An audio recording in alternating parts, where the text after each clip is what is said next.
de elegir a nuestros representantes. El derecho lo ejercemos el domingo 17 de febrero en las urnas y la responsabilidad todos los días, al conocer, investigar e informarse quiénes son las mujeres y los hombres que están de candidatos. Elecciones 2013. Análisis e información para que tome la mejor decisión.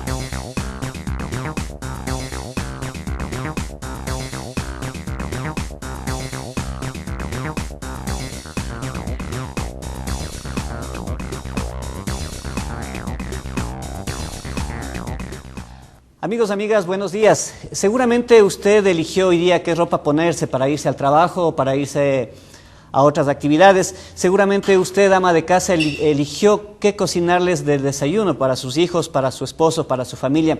Seguramente usted que conduce eligió una ruta diferente para poder llegar rápido al trabajo o a otras actividades que realizará en este día. Nosotros también elegimos cómo empezar este día, qué ropa vestirnos, qué corbata usar.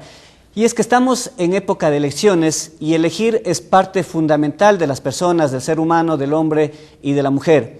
Insisto, estamos en época de elecciones. El 17 de febrero de 2013, Ecuador elegirá presidente de la República, asambleístas nacionales, asambleístas provinciales y parlamentarios andinos. Nosotros vamos a poner énfasis en los asambleístas. Si han oído ustedes seguramente escuchar de que a veces las leyes son solamente para unos y no para otros, son solamente para los de a pie, no para los de cuello blanco. En fin, y es que hacer leyes aparentemente es abstracto, no tiene nada que ver con nuestra cotidianidad, pero por lo contrario, tiene mucho que ver, y quienes las hacen son precisamente los asambleístas. De ahí la importancia de conocerlos, de saber quiénes aspiran llegar a representarnos en las curules, en las 4 curules que le corresponde a Cotopaxi en la Asamblea Nacional Legislativa en la ciudad de Quito.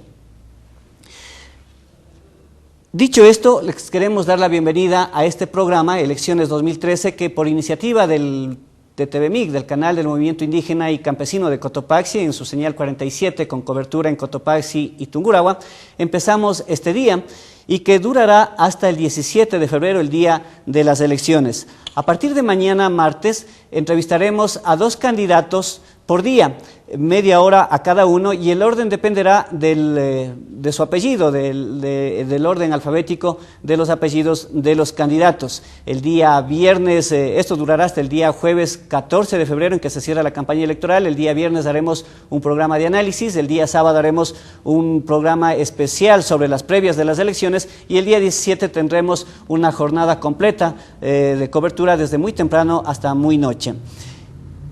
Y hemos hecho también este programa para romper el hielo en esta ciudad que se está volviendo una ciudad de mimos, una ciudad donde las personas no hablan las unas a las otras, donde se comunican solamente con gestos. Y esto es fácil evidenciar en el bus, en el taxi. Cuando uno sube al taxi y dice buenos días, no le contestan a menos que nosotros insistamos.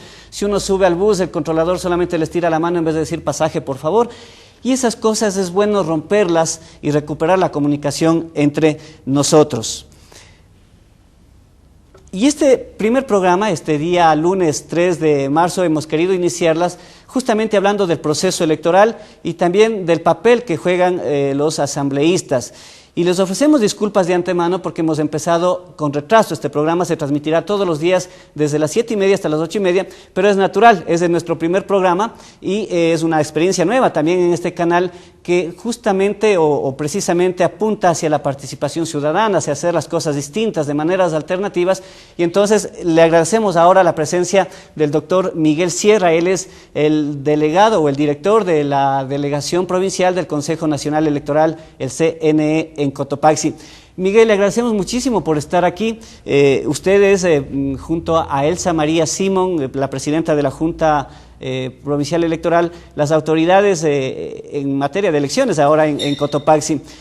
Doctor Sierra, cuéntenos cómo está preparada la delegación electoral, qué es lo que han hecho hasta ahora dentro de este proceso para los comicios de 2007. Así es, muchas gracias, pues Luis, por del 17 de febrero de 2003. Del 17, sí. La invitación que ustedes tan gentilmente pues nos han hecho, nosotros gustosos en calidad de representantes del Consejo Nacional Electoral en nuestra jurisdicción, pues para, mediante este importante medio, pues llegar a la comunidad y transmitir todas las novedades que se están dando en torno a las elecciones que ya se nos avecinan. Estamos más o menos ya casi a un mes de lo que serán las elecciones, en donde los ciudadanos tendremos la oportunidad de elegir los destinos de nuestra patria, y pues en eso estamos enmarcados, ya un poquito ajetreados en el tema de la organización en cuanto a preparación logística, personal, en fin, para tener todo a punto para que el proceso electoral se lleve de la mejor manera. Doctor Sierra, ¿cómo entender que se haya empezado ya la capacitación a los miembros de las juntas receptoras del voto y aún se estén entregando las notificaciones a los miembros de las juntas? A propósito, ¿en qué porcentaje de entrega estamos ya? Sí, bueno, si bien es cierto, ese es un tema que se manejó directamente desde la planta central en Quito del Consejo Nacional Electoral, en base a un convenio que se lo hizo con los Correos del Ecuador, para que sea esa la institución que lleve a cabo la entrega de los nombramientos a nivel nacional, con excepción de ciertas provincias en la costa y en el oriente que tienen cierta dificultad de llegar para esa función. En nuestra provincia, pues Correos del Ecuador está realizando ya la entrega que estimamos, más o menos hemos monitoreado a través de un sistema asimismo informático, a la vez que nos entregan los reportes de parte del señor director del Correos aquí en la ciudad de La Tacunga, pues más o menos estamos entre ya el 70-75% de nombramientos entregados. Si bien es cierto, como usted manifiesta, las capacitaciones ya empezaron, hemos empezado con el personal que ha sido notificado. Obviamente nosotros teníamos de antemano ya previsto un cronograma de capacitaciones que de pronto Correos del Ecuador quiso ajustarse un poquito, pero a medida de las posibilidades era imposible. De todas maneras, nombramientos que se lo están haciendo fuera de tiempo, después, posterior a las capacitaciones que teníamos prevista, las vamos a hacer en lo posterior, cuando ya terminemos nuestro cronograma el 30 de febrero, considerando que tenemos 15 días más para hacer una especie de barrido en un plan de contingencia que nosotros hemos previsto para capacitar debidamente a estos ciudadanos que se quedaron fuera de las capacitaciones por falta de conocimiento, a la vez no haber recibido el nombramiento correspondiente. Las capacitaciones vencen el 31 de enero, ¿verdad? Dentro de nuestro cronograma está establecido hasta el 31 de enero. Y vendrían los barridos. Y vendrían los barridos de contingencia que tenemos previstos, así pues también las capacitaciones a los miembros de las Fuerzas Armadas y Policía Nacional, que es muy importante. Que serán los encargados de resguardar la seguridad de los comicios. Y ahora, ¿no vencía ya el viernes el plazo para que Correos del Ecuador termine de entregar las notificaciones a los miembros de las juntas receptoras del voto? ¿O cuándo vence? No, bueno, según el convenio lo establece, el vencimiento del convenio con Correos del Ecuador es el 20 de enero. 20 de enero. Ellos tienen todavía estos días y están de manera acelerada, digámoslo así, realizando su función, y tengo que agradecer y felicitar que en las últimas semanas lo han hecho en una forma muy adecuada y muy profesional. Ahora, de las 7.168, si no me equivoco, bueno, 7.000 y pico de miembros de las juntas receptoras del voto, aproximadamente están entregadas cerca de 6.000, si hablamos ya del 75%. Pero yo vi un dato de prensa, no sé si sea correcto, y eso le consulto a usted. Si bien, insisto, de los 7.100 y pico han sido entregados ya alrededor de 6.000 o casi 6.000 notificaciones, pero apenas están capacitándose 2.000. ¿Qué pasa con los otros 4.000 ya notificados? Bueno, si bien es cierto, estos datos arroja el sistema Electraining, que es el sistema que está monitoreando las capacitaciones y a la vez pues también la entrega de nombramientos. Este sistema tiene cierta falencia, si se puede decir así. Es por el hecho de que los capacitadores tienen que ingresar de manera diaria, o si es posible por capacitación, el dato exacto. En nuestra provincia, bueno, considerando que en ciertos sectores existen funcionarios que de pronto no cuentan con el sistema informático, entonces no lo hacen de manera diaria, lo están haciendo de manera semanal. Es el caso muy particular en el Cantón La Maná. Nuestro funcionario pues no lo ha ingresado desde el momento en que empezaron las capacitaciones, pero el día día sábado que estuvo una capacitadora con conocimiento de causa, pues para ayudar y respaldar un poco el trabajo que está haciendo el compañero, porque era un poquito, como usted dice, manifiesta un poquito que llamaba la atención el hecho de que están notificados, está en nuestro registro personal, digámoslo así, en nuestro registro manual que llevamos tenemos el doble de lo que arroja el sistema. Entonces nos llamó mucho la atención y nos vimos en la obligación de enviar un funcionario. Cabalmente yo tenía previsto, pero dadas las ocupaciones no me pude trasladar a la ciudad de La Maná, pero la realidad fue distinta. En realidad las capacitaciones allá son muy buenas, la asistencia es buena. El día viernes asistieron a capacitarse 180 ciudadanos de dos localidades. Entonces eso nos llena de mucha satisfacción. Esperamos que en estos días pues ya los datos los ingresemos al sistema y tengamos un numérico mayor y real más que todo del que está arrojando ahorita. Ok. ¿Por qué es importante la capacitación a los miembros de las juntas receptoras del voto? Bueno, ese es un tema trascendental de suma importancia, en razón de que el objetivo de la capacitación netamente es para que los miembros de las juntas receptoras del voto cumplan una función específica a la cual fueron encomendados, llamados por la patria. Es un llamado de la patria, un llamado cívico, y que pues no tenga falencias para el momento mismo de los escrutinios. En fin, un personal bien capacitado va a desempeñar un trabajo adecuado y eso nos va a arrojar confiabilidad en los resultados. ¿Hay alguna diferencia entre el papel que desempeñaban antes los miembros de las juntas receptoras del voto y el papel que van a desempeñar en los comicios del 17 de febrero de 2013? Definitivamente no hay ninguna diferencia, es lo mismo. En tal razón también hay muchas personas que fueron consideradas como miembros en procesos anteriores, y por esa razón también a veces se denota ausentismo en ciertos sectores, ¿no? Porque dicen, bueno, yo ya sé del tema, ya conozco, pero bueno, invito y valga la oportunidad a través de este medio de comunicación, que no está por demás pues seguirse capacitando. Hay temitas pequeños que son nuevos, pero en sí es lo mismo. Claro, porque cuando visitó el doctor Domingo Paredes, el director nacional del director del Consejo Nacional Electoral, él decía que el objetivo era llegar al 100%, ¿no? Al menos esta vez. Sí, bueno, es aspiración pues de todos quienes estamos al frente de esto, llegar al 100%. Esperemos, bueno, todavía tenemos tiempo, haremos los modos posibles, pero hablando de que lleguemos a capacitar en un 70 o 75%, estaríamos hablando de que hemos cumplido una meta. Ya. Ahora, si bien es cierto, esto es patriótico, pero también hay incentivos. ¿Qué incentivos van a recibir los miembros de las juntas receptoras del voto que acudan el día de las elecciones a desempeñar ese papel? ¿Y qué sanciones también van a recibir quienes no asistan? Claro, bueno, si bien es cierto, en procesos anteriores se manejaba la misma normativa, pues obviamente existe un incentivo. Anteriormente me parece que eran $10 para quienes hacían esta función. Hoy se ha aumentado, son $20 que se les va a cancelar. El mecanismo, la metodología de cancelación está siendo analizada, toda vez que, bueno, si hablamos del sector urbano, es muy fácil que el ciudadano se acerque a un banco y reciba su remuneración en este caso, pues no, pero en el área rural es sumamente difícil, y hemos puesto en consideración esto nosotros, porque bueno, nuestra provincia es bastante extensa, tenemos áreas andinas, subtropicales, en fin.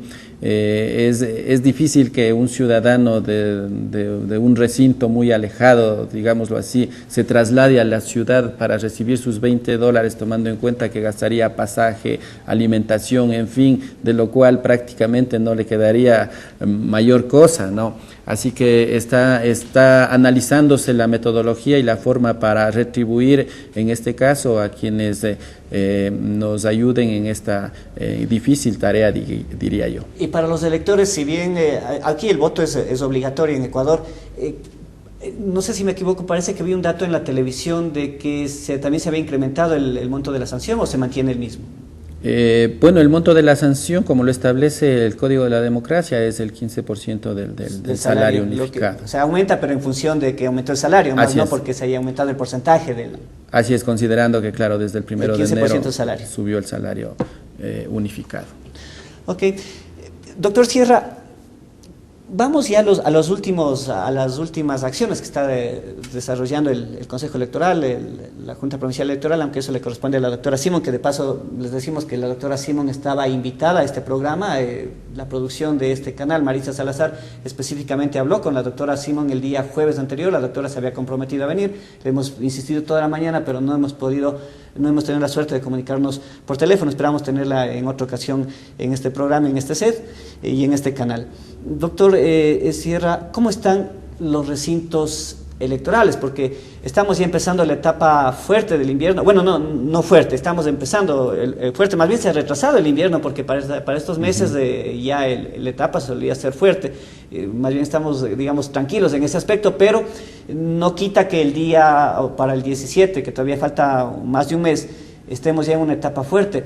¿Cómo están las vías de acceso? ¿Cómo están los techos, la iluminación? En fin, ¿cómo están los recintos electorales? Bueno, este es un trabajo que ya lo hemos venido monitoreando, realizando desde hace unos 3 meses atrás, justamente con la Secretaría Nacional de Gestión de Riesgos. Hicimos visitas en cantones que consideramos que tienen mayor vulnerabilidad, en este caso por la época de invierno, que será la que nos estará acompañando justamente en la época de elecciones. Esto es el cantón La Maná, el cantón Sicchos y Pangua específicamente. Realizamos una serie de recorridos para determinar los recintos que tendrán mayor vulnerabilidad ante algún evento adverso de la naturaleza, ¿no? Hemos tomado consideración de ello y hemos previsto ya planes de contingencia si en determinado momento existen inundaciones en algún recinto electoral, para poderlo trasladar hacia otro recinto. Bueno, cada lugar ya tiene establecido el lugar en donde podemos desarrollar nuestra contingencia. Cabe recalcar que en el cantón La Maná, en el cantón Sicchos, bueno, nos reunimos en La Maná con la señora concejala, en cantón Sicchos con el señor alcalde directamente, y hemos coordinado, hemos solicitado de la manera más cordial que se nos ayude con las vías de acceso a los recintos. Tengo entendido del monitoreo que nosotros hemos realizado, y también hemos conversado con la Secretaría de Riesgos, de que están de forma muy adecuada. La semana pasada yo envié funcionarios al cantón Pangua para hacer un recorrido que saliera hacia el cantón La Maná, y me han manifestado de que están en una forma muy adecuada. Claro está que todavía el invierno no nos ha acompañado como suele hacerlo ya para estas épocas, pero por reportes del INAMI que también nos están enviando y tenemos pleno conocimiento, nos han manifestado de que este invierno, al contrario de los anteriores, más va a afectar a la zona céntrica de la serranía que a la zona costera. Entonces, bueno, tenemos que cambiar nuestra contingencia, porque teníamos apuntada a la zona subtropical, pero si se diera este caso vamos a tener problemas que no hemos considerado en la zona de la serranía central. ¿Y en qué consiste ese plan de contingencia?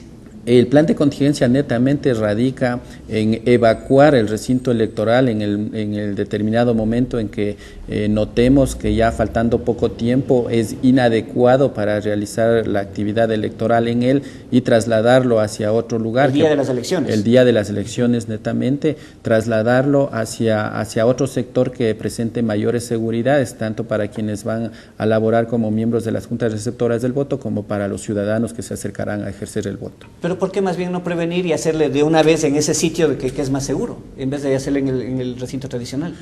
Bueno, como tenemos justamente previsto, ya establecido, ese es un tema en el que hemos trabajado ya desde antes, y hemos mandado reportes exactos por el tema más que todo de seguridad con las Fuerzas Armadas y con la Policía Nacional. Ellos saben el punto exacto, o sea, usted sabe cómo trabaja las Fuerzas Armadas de manera muy concreta y precisa. Ellos saben el punto, incluso con puntos de referencia a través de GPS en dónde está ubicado el recinto electoral, y si nosotros a estas alturas disponemos cambiar, de todas maneras eso va a traer un contratiempo también en lo que es seguridad, entrega de material electoral, que es la función que hacen las Fuerzas Armadas. Ya. Es decir, entonces habría que poner más énfasis en el sector sierra. Sí, definitivamente, por los reportes que nos han dado y justamente nos han proporcionado una página para la cual nosotros podamos estar monitoreando día a día lo que puede estar pasando y las predicciones que pueden haber en cuanto a los fenómenos naturales. Tenemos que determinar nuevamente cuáles serían los recintos con vulnerabilidad, en este caso en el sector de la sierra. ¿Cuántos recintos hay en la provincia? Parece que se aumentaron un par de recintos esta vez. Sí, justamente dos recintos electorales se incrementaron, pero mayormente no se mantienen los mismos, son los 1.214 recintos electorales que manejábamos anteriormente. Uno se aumentó en Montenuevo, estos en Sichos, y el otro en... El otro es aquí en el sector La Libertad de la parroquia Pastocaya. Ok. Entremos ya para ir cerrando este programa, este primer programa de elecciones 2013. Me quedó sonando en la cabeza una cuestión que usted dijo y valga aclararlo, que ahora que estamos todavía al aire y estamos los dos. Cuando yo le preguntaba que cómo es posible que pese a que ya se ha entregado, digamos, alrededor o cerca de 6.000 notificaciones de los 7.000 y pico de miembros de las juntas receptoras y apenas han asistido 2.000, usted me decía que eso es lo que refleja el sistema informático, pero que en la realidad la gente sí está asistiendo a las capacitaciones. ¿Eso no demuestra cierta vulnerabilidad del sistema informático, del CNE?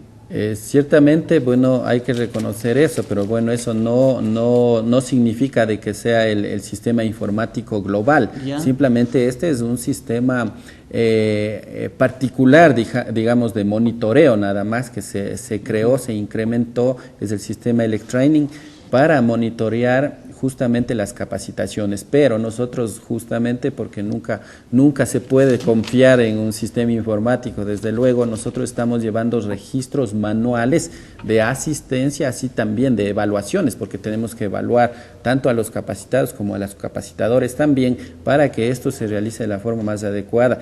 Estamos llevando registros manuales y nosotros tenemos registros de asistencia que obviamente reflejan otra situación. Otro factor también es que faltan capacitaciones para ajustarnos también al cronograma establecido. Por ejemplo, en la Universidad Técnica de Cotopaxi tenemos gran cantidad de miembros de las juntas receptoras del voto, estamos hablando más o menos de mil y picos de miembros. Entonces eso en esta semana tenemos que realizar las capacitaciones. En otros casos en instituciones privadas como lo son plantaciones, que tenemos también mayormente en nuestra provincia, hemos desfasado un poquito el cronograma que teníamos establecido exactamente, justamente, y por requerimiento y por solicitud de estas empresas que también obviamente tienen que ajustarse al tema de horario laboral de su personal. Entonces hemos optado por establecer un día específico para capacitarlos de forma global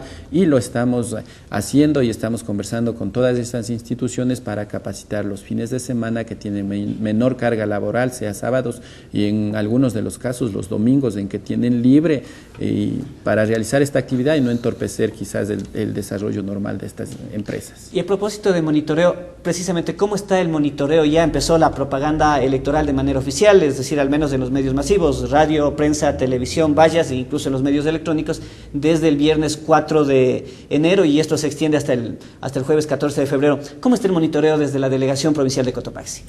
Bueno, estamos instalando adecuadamente lo que significa el equipo de software, el equipo técnico para poder realizar el monitoreo. Está encargado y asimismo lo ha dispuesto desde la nacional, a nivel nacional, que se encargue de esta actividad. Una empresa dedicada a esto, pues es la empresa Infomedios, quienes están encargados de esto. Nosotros todo el país. En todo el país. Nosotros hemos recibido ya la visita de un funcionario que nos estará acompañando 45 días aquí de parte de Infomedios y está realizando la instalación correspondiente. Hemos prestado las facilidades necesarias a través del sistema informático. para que realicen esta actividad o como es obviamente pues de monitorear tanto a canales de televisión como a radios y a prensa escrita en este caso. Doctor Sierra, el MPD envió un boletín a los medios de comunicación la semana anterior, no me acuerdo si fue jueves o viernes, en el sentido, según ellos decían, empezó la campaña de manera desigual, pero según el MPD, el CNE se demoró en proporcionarles el PIN, que es una especie de clave, ¿no es cierto?, para poder entrar al sistema informático del CNE, donde se puede hacer la adjudicación de publicidad a los medios. Ahora todo es vía electrónica, no se puede hacer directo. Y eso es bueno, digamos, en materia de transparencia y en materia de equidad. Pero ellos decían que no se les dio a ellos a tiempo, dando la impresión de que a otros sí se les dio a tiempo, por un lado. Empecemos por ahí, porque hay otra inquietud respecto a este mismo tema. Bueno, es de pronto una especulación la que de pronto el MPD lo ha hecho, porque en ese sentido... ¿Cuándo no se dio el PIN que a los sectores, a las organizaciones políticas, a los sujetos políticos? Perdón, ¿cuándo se les entregó el PIN a los sujetos políticos? El PIN, obviamente, el 4 de enero se les entregaba, viernes, pero quiero aclarar esto, o sea, no es tema de pronto de la delegación provincial, sino que es una falla que de pronto hubo en el sistema informático a nivel nacional. Por eso que quería aclarar que de pronto no se sientan afectada determinada organización política por este hecho, porque ha pasado con todos. ¿No? Hasta el momento ninguna organización política ha podido pautar directamente ya con los medios, porque no ha recibido esto a través del correo electrónico de cada representante legal o el coordinador del gasto de las organizaciones políticas, pero se está subsanando. En este fin de semana hemos estado llamando, preguntando, porque justamente recibí la visita también de representantes del Movimiento Popular Democrático con esta inquietud, y pues cabalmente mi forma de ser es así, tratar de solucionar los problemas sin de pronto pretender favorecer a una determinada organización política, sino que obviamente como se trabaja en democracia, pues hay que trabajar por todos. Se les entregó ya creo que ayer.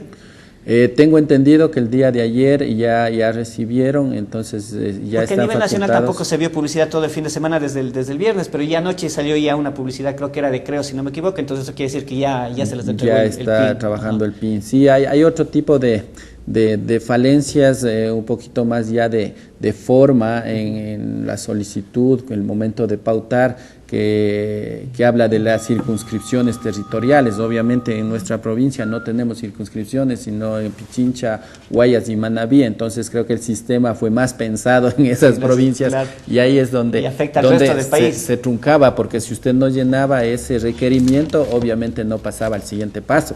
El otro aspecto dentro de esta misma preocupación del mismo sector político del MPD es que se les redujo el monto del... Bueno, ellos confunden el gasto electoral con publicidad electoral, pero yo lo que entiendo se refieren a esa publicidad electoral. Claro, aduciendo de que como ellos van en alianza con Pachacuti a nivel nacional, también se les redujo ese monto en las provincias. Eso es legítimo, es decir, si bien para presidente de la República están en alianza y ahí sería un solo fondo de los que se suele asignar el Estado, ¿no es cierto? El fondo partidista, como se llamaba antes, ahora creo que tiene otro nombre. Pero en el caso de provincias, en cambio, Pachacuti tiene su lista, el MPD tiene su lista, País tiene su lista, Avanza tiene su lista. Por ejemplo, Avanza y País, por ejemplo, piensa que están apoyando al mismo candidato presidencial, por decirle. Avanza y Partido Socialista también, digamos, bueno, ellos están en alianza, ¿no? Claro. ¿Cómo es esto? ¿Se justifica la reducción de este monto cuando hay alianzas también en las provincias? Así es, obviamente, claro. Bueno, para aclarar un poquito el tema que usted dice, pues no vamos a confundir lo que es la promoción y lo que es la publicidad, ¿no? Hablábamos con representantes del MPD y me manifestaban que como si antes era 48.000, les bajan a 19.000, no, los 48.000 se mantienen. Eso es gasto electoral. Exactamente, eso se mantiene para el gasto electoral. ¿Qué es para qué nomás? Bueno, hablemos específicamente lo que sería camisetas, gorras, esferos, afiches, en fin, todo lo que constituye gasto electoral, y los $19.000 que representa el 40% de ello, pues está destinado para lo que es la publicidad netamente en radio, televisión, vallas publicitarias y prensa. Y periódicos. Así es. Entonces, pero insisto, o sea, si bien a nivel nacional hay una alianza entre esos dos sectores, ¿no es cierto?, para un solo candidato presidencial, pero en las provincias tienen listas independientes, entonces en las provincias se justifica que se que se les baje a la mitad, es decir, diciendo que el total de ese monto solamente es o es en conjunto para los dos? Bueno, dentro de estas candidaturas en las inscripciones, si bien es cierto hay listas independientes, pero que se han fusionado, digámoslo así, para presentar una sola candidatura fusionada, no sé cómo nacional decirlo, no, pero específicamente la asignación es por listas, sujeto político. Exacto, hablemos así, por sujeto político, no por candidatura. Y entonces, es una decisión nacional, además. Así es, eso es a nivel nacional. Para terminar, doctor Sierra, ¿cómo está esto de los coordinadores? Y le digo porque también, bueno, uno hay que monitorear todos los medios y en Radio Novedades precisamente se hizo un anuncio la semana anterior que usted estaba un poco molesto, que parece que hay presiones del alcalde Rodrigo Espín, que además es dirigente del partido País, ¿no? ¿Qué pasa con esto de los coordinadores? Bueno, si bien es cierto, pues las coordinaciones son una función bastante... Coordinaciones de recintos electorales. Coordinación de recintos electorales, así es, bastante delicada, que amerita mucha responsabilidad de quienes lo realizan, pues tomando en cuenta de que no es nomás de ponerse el chaleco con el sello del CNE y figurar, es una responsabilidad enorme, hay que estar pendiente de todo lo que pasa dentro del recinto electoral, pues obviamente desde las 6 de la mañana que empieza su función para determinar que todas las mesas estén debidamente instaladas, que no falte material, que no sobre material, o sea, son factores importantísimos los que tiene que cumplir este funcionario del CNE, que temporalmente pues es contratado hasta el momento de las elecciones. En ese sentido, pues ha habido bastante afluencia de parte de la ciudadanía para colaborarnos en este sentido, entendiendo que todos quieren participar de una forma activa en este proceso para de una u otra manera. Y que es una manera también de conseguir un empleo temporal, cosa que es totalmente legítimo, siempre y cuando cumpla cabalidad la delicada función que significa responsabilidad. Pero ha habido presiones de algún dirigente político, algún dirigente partidista para decir, oye, ponme mi gente, o sea. Bueno, presiones en sí no, simplemente, bueno, ha habido conversaciones de parte de todos los sujetos políticos, no hablemos solamente todos quieren meter dirigidos. Tomemos en cuenta una cosa, Luis, de que antes se manejaba la Junta Electoral, se manejaba por organizaciones políticas, así es, un representante de tenía cada... una especie de cuotas, digamos. Exactamente, de cada organización política, un representante en la Junta Provincial Electoral y obviamente cada uno quería trabajar con su gente, entonces ahí venía el problema, ¿no? La disputa, que mi gente, que tu gente, que por aquí, que por allá. Entonces hoy la normativa lo ha cambiado o prácticamente no es así y por esa razón quizás la fuerza de la costumbre nos obliga a querer que de mi lado vaya una gente, de mi otro lado vaya así, pero hemos conversado y justamente hoy es el tema que quiero tratar con el señor presidente en Quito para delinear el asunto. O sea, ¿qué es lo que le va a consultar al doctor Paredes esta mañana? Netamente que el tema de los coordinadores no sea dirigido hacia ciertas organizaciones políticas. Que le permitan a ustedes como ente técnico, a la Junta y al CNE designar el personal. Así es, Luis, definitivamente, y tengo que decirlo, incluso han venido recomendaciones desde la ciudad de Quito, lo cual a mí no me parece adecuado, no por el hecho de limitar de que sean o no sean latacungueños estos funcionarios, pero obviamente para esta función tiene que ser gente que vive, que trabaja, que sabe de la realidad propia del sector a donde va a ser asignado. ¿Por qué? Porque va a ser nuestro apoyo necesario. De hecho, desde este momento va a ser nuestro apoyo con el tema de las notificaciones de los nombramientos, porque Correos del Ecuador, si bien es cierto, está haciendo un trabajo muy adecuado, pero no va a cumplir al 100%. Les toca asumir a ustedes. Nuestra misión es asumir esos nombramientos que no fueron entregados y en quién nos vamos a valer, obviamente en los coordinadores de cada lugar, conocedores de la realidad, de la gente, en fin, ellos nos ayudan muchísimo en este tema. Y que vengan personas de Quito que obviamente no conocen la realidad del sector, ni siquiera conocen el sector, eso nos va a traer graves inconvenientes en el tema que nos hemos planteado. Pues. Claro, porque por ejemplo, si recordamos lo que usted nos anunciaba, que la posibilidad de evacuar, por ejemplo, un recinto, si es que se diera el caso, ¿no? En el caso del invierno, pues el coordinador tendrá que, valga la redundancia, coordinar con las Fuerzas Armadas, con el resto de gente, y para eso tiene que tener conocimiento en dónde está, geográficamente por lo menos, ¿no? Así es, tomemos en cuenta, son 1.200 más o menos recintos, y nosotros no podemos estar en cada uno de ellos, entonces ellos son nuestros ojos, nuestras manos y nuestra cabeza para tomar la decisión más adecuada en determinado momento.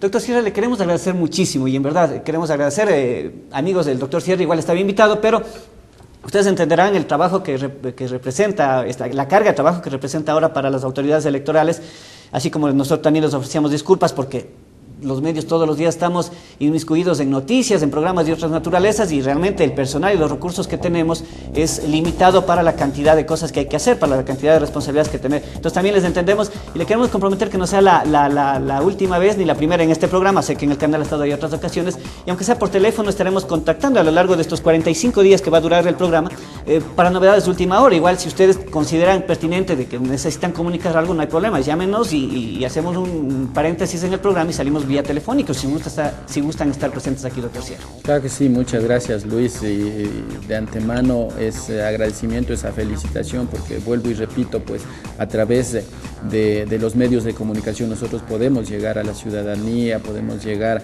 a los lugares que de pronto no podemos llegar de manera personal, y eso nos complace enormemente. Estamos gustosos de acudir, y como usted dice, pues aunque sea vía telefónica podemos estar informando de los acontecimientos que se dan en torno a este gran suceso que será pues las elecciones del 2013. Y es que, como decíamos al inicio, elegir es una tarea fundamental, no solamente es un derecho sino una responsabilidad.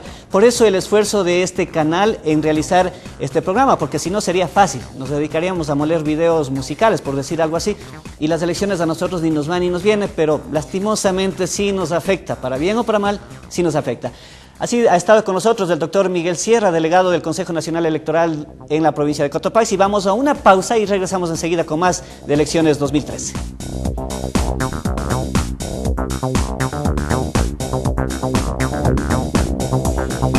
En las elecciones del 17 de febrero se elegirán presidente y vicepresidente de la República, 15 asambleístas nacionales, 117 asambleístas provinciales y distritales. Elecciones 2013. Análisis e información para que tome la mejor decisión.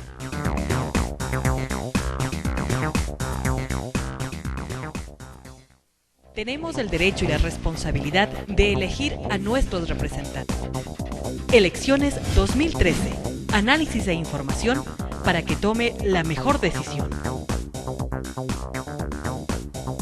De lunes a viernes desde las 7:30.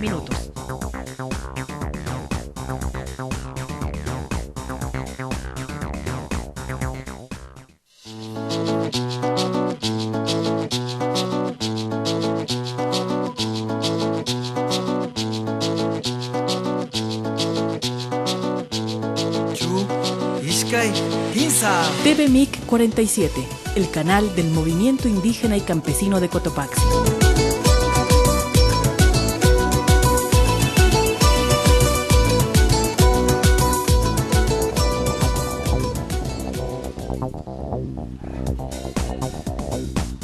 Regresamos con elecciones 2013. Este es su primer día de este programa que durará 45 días hasta el 14 de febrero con entrevistas a los candidatos y hasta el 17 de febrero, el día de las elecciones en su globalidad. Para mañana está ya confirmada la presencia de la doctora, si no me equivoco, Rocío Albán Torres. Ella es una distinguida educadora de la provincia de Cotopaxi, de la ciudad de La Tacunga para ser concreta, y es la segunda candidata principal a asambleísta de Cotopaxi por el partido Alianza País, listas 35, el partido de gobierno. A ella le preguntaremos mañana sus planes para, en caso de llegar a la asamblea, y por supuesto conoceremos un poco más de quién es la doctora Rocío Albán Torres, porque la idea es esa, ¿no? Esto no es un tribunal, no es un, ¿cómo se llamaba?, donde juzgaban antes a la gente, no. Esto simplemente es un sede de televisión donde se promueve el diálogo, donde se presenta a las personas, donde se las conoce, y por supuesto habrá interacción, y ya les anunciaremos en el vía caracteres en el transcurso de la programación de TVMIC, las cuentas de Twitter, las cuentas de Facebook, donde ustedes podrán escribir y hacer también sus preguntas. También habrá llamadas telefónicas. También estará mañana con nosotros Andrés Álvarez Dávila. Él es candidato, si no me equivoco, el tercer candidato a asambleísta de Cotopaxi por el partido Ruptura de los 25, la lista 25. Él también estará con nosotros. Como habíamos dicho al inicio del programa, el orden de invitación de los candidatos en este programa será dependiendo del orden alfabético de sus apellidos. Y está con nosotros ya Lalo Freire, quien no lo conoce, al menos aquí en La Tacunga, pero bueno, para quienes no le conocen en Salcedo, en Saquicilí, en Pujilí, en Ambato y en otros cantones de la provincia de Tungurahua que también están viendo este programa de elecciones 2013, les contamos que Lalo Freire es una especie de librería andante. De hecho, él es librero, se ha leído un poco de textos y colabora también en cotopaxinoticias.com, un periódico electrónico de la ciudad de La Tacunga con cobertura regional o con área de acción regional. Lalo, muchísimas gracias por estar aquí, por aceptar esta invitación. Bueno, el 17 de febrero vamos a elegir presidente de la República, asambleístas nacionales, asambleístas provinciales, parlamentarios andinos, y nosotros, este programa se ha enfocado más en la cuestión de asambleístas provinciales, porque a la larga van a ser los que nos representen en la Asamblea Nacional Legislativa. Antes se les conocía a los padres de la patria, ¿no es cierto? Antes eran los diputados, ahora se llaman asambleístas. Antes, cuando también había el Senado, eran senadores. Bueno, ¿qué mismo son? ¿Qué mismo hacen? Ayúdenos un poco a orientar, o qué deberían hacer, porque, claro, todo el mundo conoce a los asambleístas, saben lo que hacen, pero ¿es correcto lo que están haciendo? ¿Qué es lo que debería hacer un padre de la patria, un representante de la población en el Parlamento, que no es más que el Parlamento un escenario donde se debate, donde se discute, donde se intercambia y donde se elaboran las leyes y donde también se debería fiscalizar? Bueno, buenos días. Muchas gracias por la invitación y yo creo que en febrero va a haber otro round, digamos, otro episodio de esta democracia representativa, ¿no? Que es una democracia representativa que sobre todo basa todo su poder y su fuerza en unas elecciones que no son la expresión de la realidad. ¿Por qué? Porque algunos pensadores sostienen que las elecciones son una estadística mentirosa de la realidad. En el país se elige presidente y se elige asambleístas con minorías. Por ejemplo, históricamente aquí los asambleístas, los concejales, son elegidos por la minoría de las elecciones. Por ejemplo, hay 100.000 electores en Cotopaxi, 40.000 votan nulo o blanco, y de esos 60.000 se eligen con 20. Es decir, de 100 latacungueños, un concejal es elegido por 5, por 3. Entonces es una democracia representativa que, como digo, sinónimo de una democracia burguesa que consolida una desigualdad, una injusticia social, y aparece como que el presidente y los elegidos son democráticamente elegidos por el pueblo.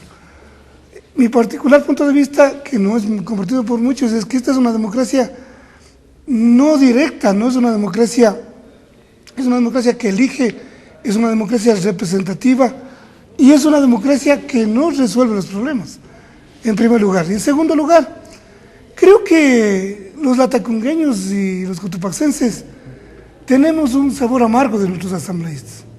¿Cómo es eso? Debería haber... ¿Tan agrios son? No, debería haber, y de hecho ha habido honrosas excepciones que confirman la regla. Pero históricamente, en el periódico, bueno, antes nosotros, los pastuzos del Ecuador éramos los latacungueños. ¿Por qué? Porque se burlaban de todo. Decía que aquí hay el museo donde han encontrado las agujas donde cosieron las faldas del Cotopaxi, donde le han encontrado la paila donde han hecho el dulce Jesús mío. Y porque realmente la falta de identidad, y también nuestros representantes en el comercio en el 60, en los 70, 60, nuestros diputados iban a dormir y los de Quito o no sé quiénes les ponían unos buenos atados de hierba, ¿no? Entonces, y eso salía publicado en el diario El Comercio. Claro, en el Comercio, en el 67, 72. Y con ciertas variaciones eso no ha variado mucho. Es decir, pocos hablan, la mayor gente va a dormir, es decir, Nadie conoce la voz de nuestros... Por ejemplo, ahora, realmente, a excepción de... Y no digo hablar por hablar, sino proponer. Pero me refiero a que también hemos elegido mal. O sea, para mí hay dos elementos, ¿no es cierto? El uno, que realmente se elige desde minorías. No se va, porque sería bueno hacer la democracia del ágora o la democracia directa, que tanto critican la democracia en Cuba, ¿no? En Cuba se eligen al mejor representante del barrio, después de la cuadra, después de la manzana. Aquí, disculpe, el que tiene plata para ser candidato es otro problema, ¿no? Es decir, si hay democracia en Cuba, en ese sentido. Para mí, claro, claro, y muchos, o sea, aquí, por ejemplo, ¿cuántas personas no irían si diríamos que no voten? Y en Cuba no es obligatorio, y en Cuba no es el voto, es la representación, es una especie de democracia directa o democracia del ágora que tanto hablan los sociólogos. La democracia en donde la asamblea decide. Pero para no desviarnos del tema, el otro problema es que ni usted, ni yo, ni el Chinchinaca, ni gente puede ser candidato porque es una democracia en donde hay que tener harto kushki para poder gastar en la campaña. Es decir, todo el mundo sabe que una campaña no cuesta menos de $100,000, ¿no es cierto? Estás en los medios, eso que ahora el Estado apoya. También otra cosa, Luis, uno pregunta, ¿por qué hay tantos candidatos? Después que dijeron que había que unirse para derrotar al socialismo del siglo XXI, aparecen candidatos, claro, y uno cuando ve las noticias, después pasa el tiempo, hoy el Estado da plata a los partidos. Ya, claro, les dan un fondo. O sea, la política lastimosamente se ha convertido en un negocio, ¿cierto? Es decir, el jefe de partido, el director de partido, tiene su plata, los otros no sé cómo justificará. Es decir, la política se ha convertido en un circo y lastimosamente hay candidaturas que saben que van a perder, pero obviamente, ¿cómo no van a coger un dinerito que dé el tribunal? Pero no se pueden quedar con ese dinero. Pues no se puede, pero promocionarse gratis. Eso sí, o sea, empezar a construir una imagen claro, a futuro. Claro, antes, para ser dirigente o para ser candidato, ¿no es esto? Había que trabajar 20 años en los sindicatos, 30 años en la Liga Deportiva, había que hacer la conscripción desde secretario de Asuntos Varios, llegar a ser secretario general. Ahora no, pues, o sea, me formo el partido Lalo Vance, me dan la plata y me hago público en un ratito y me hago conocido. Y aunque sea, hablo piedras, pero soy conocido. Y en el caso de Cotopaxi, además de lo que se ha dicho, es decir, yo veo que no ha habido una variación de la asamblea, del Congreso a la asamblea. Creo que hubo un lapsus o un intermedio en la asamblea de Montecristi, pero la asamblea de hoy realmente es una asamblea ¿Y cuál debería ser la diferencia entre asamblea y Congreso? Porque, insisto, o sea, cambiaron el nombre. Claro, porque viniendo del término de la etimología, del origen de la palabra, lo que a la larga llámese asamblea, parlamento, no sé qué otro nombre se podría tener, pero a la larga es un espacio donde se hacen leyes, es un espacio de debate, es un espacio... Pero la diferencia debería ser de que el Congreso que tiraba ceniceros, de que el Congreso que metía el maletín para comprar votos, debería ser una asamblea donde se debate ideas y las ideas mejores ganan, así no sea de la mayoría. Esa debería ser la diferencia. O sea, no ha habido diferencia en ese sentido, dice usted. ¿Qué diferencia?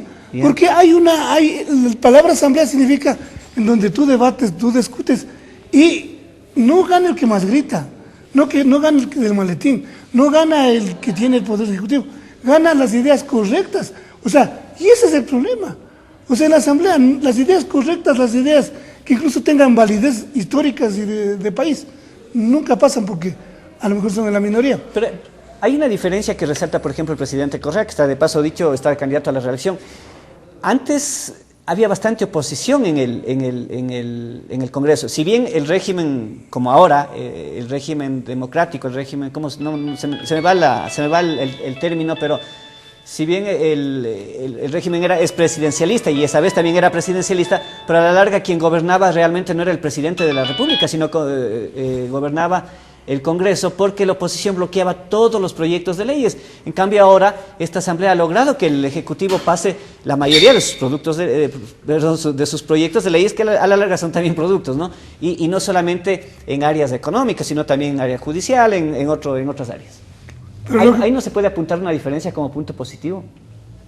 O sea, pero la diferencia debería ser más sustancial, ¿no es cierto? O sea, la diferencia debería ser como en Montecristi, que la asamblea sirva para que realmente sea un debate, por ejemplo, en la ley de la comunicación o la cuestión de lo prelegislativo. Es decir, lo prelegislativo se reduce ahora, Luis, a que un funcionario de cualquier ministerio, un burócrata, decida si es correcto o no es correcto hacer la minería en tal o cual lugar. Un funcionario en la computadora decide si yo voy a estudiar, si a mí me gustan leyes, dice no, es apto para periodismo. Es decir, se cambia todo para no cambiar nada, pero me parece que el cambio sustancial en la asamblea debería ser la discusión de ideas, de propuestas, y también el otro elemento, ¿no es cierto? Es decir, del Congreso a la asamblea, con el respeto que todos nos merecemos, la calidad de los participantes no ha cambiado mucho. Ya. Es decir, hoy, antes era ser los guardaespaldas, pero hoy es ser incondicional del jefe del partido, ¿no es cierto? En el caso de Alianza País, eso es clarísimo, porque incluso se ha visto que el presidente Correa tiene contradicciones con ciertos asambleístas porque no son tan incondicionales. Pero a la pregunta es, si ha habido un cambio en términos de la planadora que significa el gobierno de Correa ahora, pero porque está en mayoría.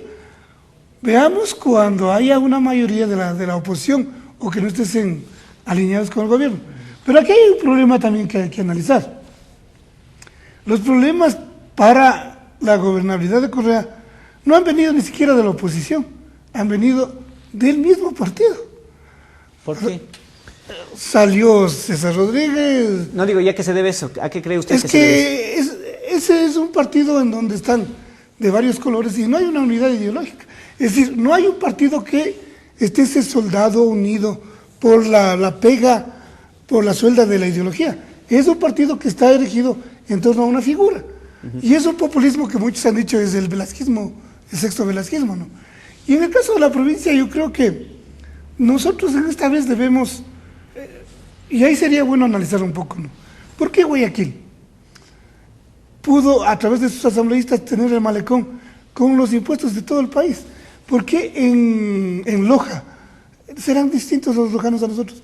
Logran crear impuestos y eso fue pero eso fue en el Congreso anterior. ¿El Congreso anterior? Los socialcristianos, por ejemplo, en el caso de Guayaquil. Ya, pero también, por ejemplo, en el caso de Esmeralda se creó el plan Esmeralda. Es decir, a mí me parece que realmente, con el respeto también, no se discute propuestas que deberíamos, y digo todos, ¿no es cierto? Por ejemplo, ¿cuál va a ser el parque próximo en 10 años de la Tacunga o en Cotopaxi? ¿Cuál va a ser el parque ecológico del Ejido? Podría ser un proyecto que incluso se ha presentado en la Asamblea.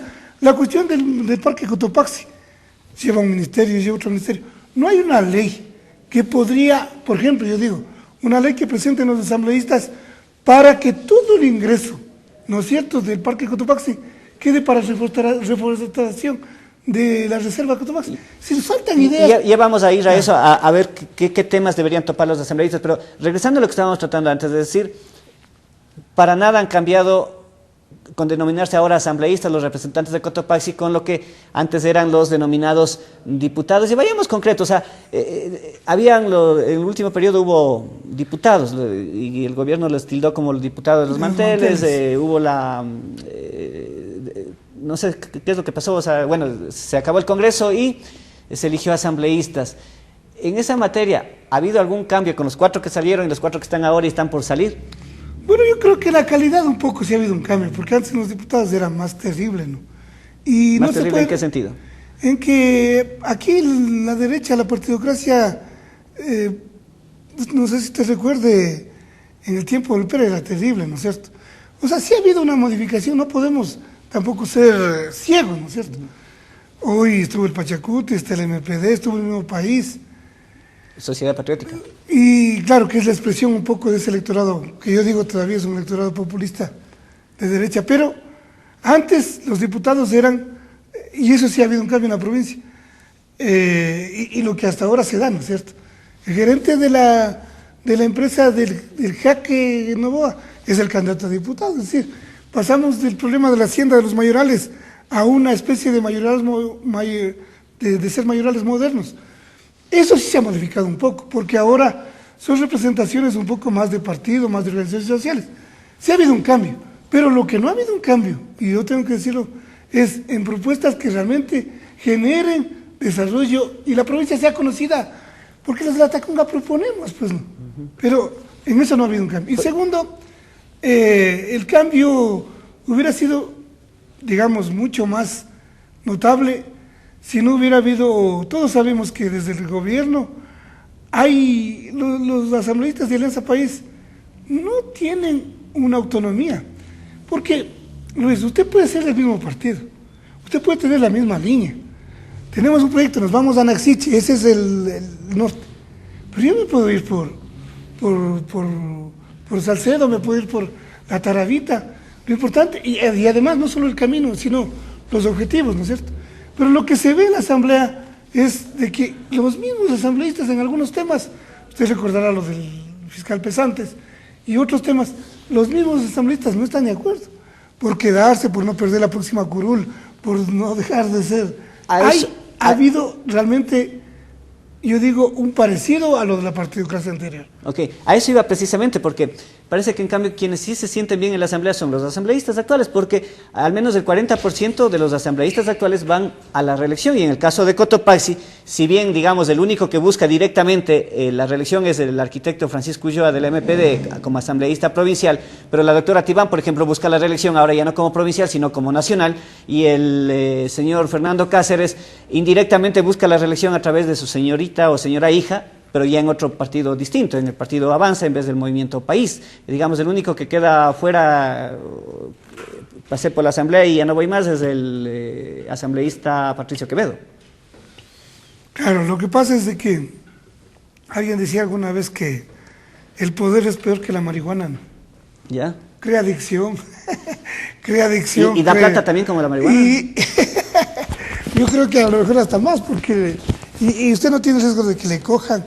Pero bueno, hablando de la adicción al poder, me parece que ese es un problema también de los expertos que hablan de la ciudadanía, de la humildad.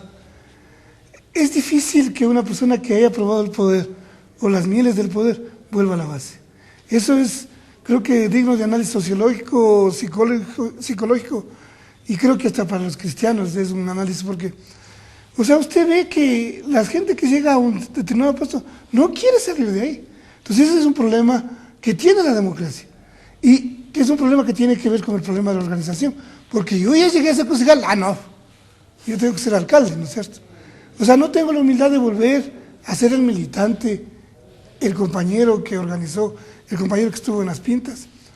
Segundo lugar, me parece que eso tiene, y eso afecta también la alternabilidad de las organizaciones, ¿no? Usted ve, lastimosamente, y yo lo he dicho con toda la fraternidad, pero lo he dicho, es decir, una virtud del movimiento indígena era la alternabilidad, pero resulta que de unos 10 años o 15 años para acá, y casi todos los partidos son los mismos, es decir, y también el problema de la familia, ¿no? O sea, la familia Bucarán y a sus panas que hacen los bailes y son showmans en la televisión, son los predilectos de sus candidaturas. Entonces, a mí me parece que, no sé si haya ley, porque el problema es que se hace leyes, se hacen reglamentos, pero a mí me parece que sí deberíamos, como sociedad, empezar a analizarnos, ¿no es cierto? Lo que dice Miguel Donoso, y por eso es bueno leer libros. Pues yo digo, somos malos electores porque somos pésimos lectores. Si no, veamos Tungurahua, si las doctrinas de Tungurahua no digo que sean la maravilla, pero son mejores que las nuestras. Pero ¿cuál es el problema? El problema es de que, como dice Miguel Donoso, somos una sociedad esquizofrénica. Siempre queremos estar, ¿no es cierto?, gozando de un poder, o siempre queremos estar viviendo una irrealidad. O sea, ese es un elemento. Y el otro elemento es que todo el mundo quiere ser asambleístas porque, yo digo, a mí me parece que ha habido un error, por ejemplo, de la izquierda. Yo no sé cómo lo van a resolver en este próximo periodo. Yeah. Pero, si me equivoco, me disculpan los compañeros, pero el bloque de izquierda casi ha quedado hipotecado a la famosa oposición. Y ahí no se sabe. No hay diferencias entre Sociedad Patriótica, Álvaro Novoa, Prián, Madera de Guerrero y la izquierda. O sea, yo creo que la izquierda tiene que recuperar una voz propia. Porque por el hecho de contradecirnos a la Correa, nos hemos mezclado. Yo creo que ese, por ejemplo, es un elemento que la izquierda o las coordinadoras de izquierda tienen que recuperar. La coordinadora de izquierda tiene un pecado original. Pero no es bueno eso, es decir, o sea, al final de cuentas aquí vivimos negros, blancos, mestizos. Sí, pero lo que pasa es de que los intereses... Izquierda, derecha, o sea, los intereses juntos. de sociedad patriótica no son los intereses del pueblo ecuatoriano. Los intereses del PRIAN son los intereses de la Corporación Novoa. Él maneja su partido como maneja la gerencia de la empresa Pultier. Entonces hay diferencia. La izquierda es los movimientos sociales, el movimiento indígena. Queremos un cambio en este país, o sea, es otra cosa. Pero, por contradecir a Correa, yo puedo unirme, así sea equivocado, pero a lo que quería irme, ¿no es cierto? El otro problema es, entonces, ser asambleísta es chévere porque se gana bien, se tiene figura, y además puedo ser después alcalde, o a lo mejor después puedo ser lo que sea. Pues, o ministro. O ministro. Y en el caso de Alianza País, con honrosas asociaciones que puedo decirles los nombres, lindo hacer ganar la plata sin hablar. Pero también en otras tiendas políticas hay de esas. Obvio, ¿no es cierto? Las alzamanos. Por ejemplo, hay candidatos, hay de asambleístas de sociedad del PRIAN que uno no conoce ni la voz. Del PRIAN que pasan presentando programas en televisión y no van a la asamblea. Y no van nunca a la asamblea, por un lado. Y por otro lado, además, es chévere. Y aunque les duela, hay que decirlos. Hay muchos asambleístas de que van de oposición pensando que después la provincia le pueden dar si cambia el voto. Entonces, disculpen, no será buen negocio. Ok, Lalo, le agradecemos muchísimo por haber estado aquí en este primer programa de elecciones 2013. Amigos, amigas, nos despedimos. Yo soy Luis Muñoz. Usted puede ver el reprise, la repetición de este programa hoy a las 22 horas, a las 10 de la noche, por la señal 47 de TV MIG, el canal del Movimiento Indígena y Campesino de Cotopaxi, con cobertura en Tungurahua y Cotopaxi. Además, usted puede después del mediodía ver también parte de este video en www.cotopaxinoticias.com y un resumen escrito tanto de lo que dijo el director del Consejo Nacional Electoral en Cotopaxi, Miguel Sierra, como lo que el análisis que acaba de realizar Lalo Freire, librero de La Tacunga. Les recordamos que el día de mañana a las 7:30 empezaremos la entrevista con la doctora Rocío Albán Torres, segunda candidata principal asambleísta de Cotopaxi por el Movimiento País, el movimiento gobernista, y a las 8, de 8 a 8:30, estaremos con Andrés Álvarez Dávila, tercer candidato principal asambleísta de Cotopaxi por el partido Ruptura, la lista 25. Ustedes sabrán valorar los criterios aquí vertidos especialmente por el análisis de Lalo Freire. Y de estos y otros temas iremos hablando a lo largo de estos 45 días con los distintos candidatos asambleístas de Cotopaxi. Sin más, nos despedimos, les agradecemos por su sintonía.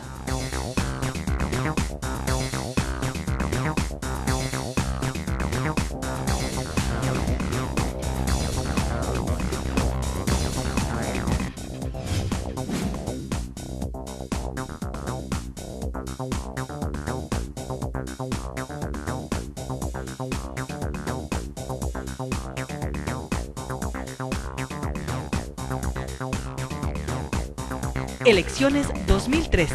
Análisis e información para que tome la mejor decisión.